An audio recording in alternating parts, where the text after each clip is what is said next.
Coming up on 9:15, welcome back. Folks all across the Carolinas are now planning their holiday getaways as Thanksgiving, Christmas, and New Year's gets even closer. They are so close. In North Carolina, analysts with AAA expect nearly 60% of the state's residents to take at least one overnight trip this holiday season. We are lucky enough to have Tiffany Wright with AAA Carolinas joining us this morning to talk about end-of-the-year trends for 2025. Tiffany, thanks so much for joining us. I want to start here, okay? Not to scare anybody. You got 36 days until Thanksgiving. 64 days until Christmas. Tiffany, should we have already started planning, or is there still time? You know, I would say you haven't booked yet, but no.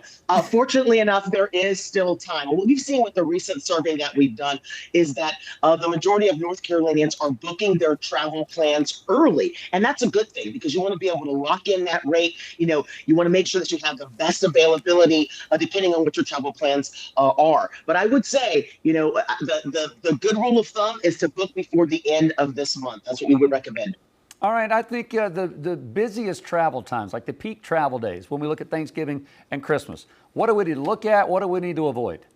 Well, you know, I think we all know that Wednesday before Thanksgiving is obviously the busiest travel day. And that's what we're talking about. We're talking about airfare. We're talking about airports. We're talking road travel. It's going to be busy on Wednesdays. Tuesdays, we've seen that become even more busier over the last few years as more people have the ability to work from home. So they're leaving a little bit earlier to reach their destination. And then, you know, on that return, of course, you know, that Monday after the holiday is going to be very busy out there.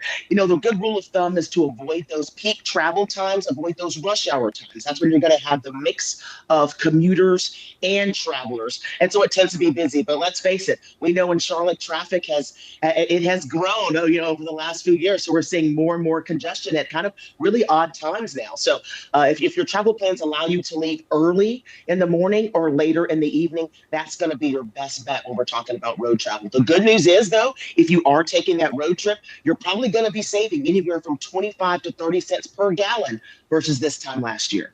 Yeah, that is some good news. And Tiffany, when we talk about people taking to the skies or they choose to drive, what kind of trends are we seeing, especially now with, you know, prices changing for airline tickets and gas, as you mentioned?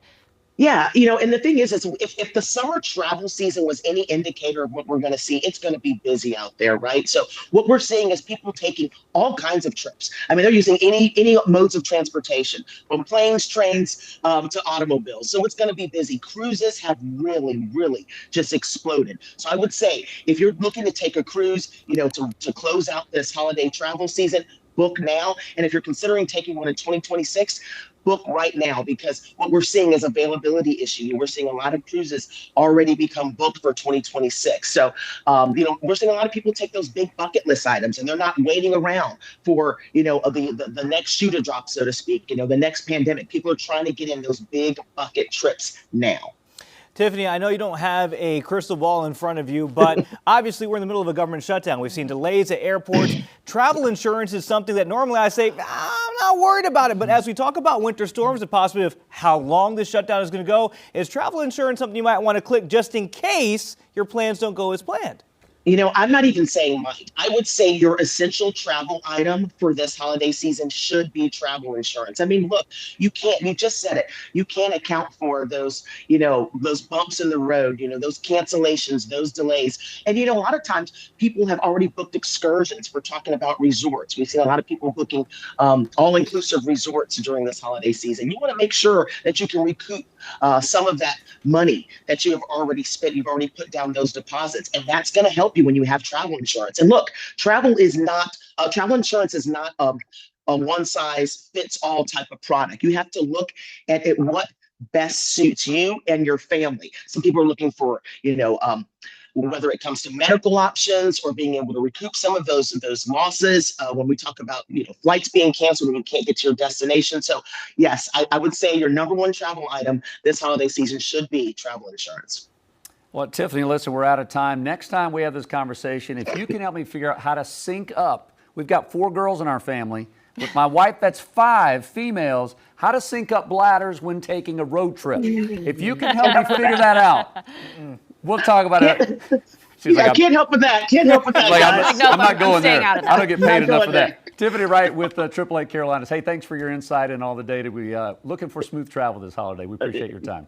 Yes, thanks for having me. Queen City News Plus. Just search Queen City News on your smart TV's app store.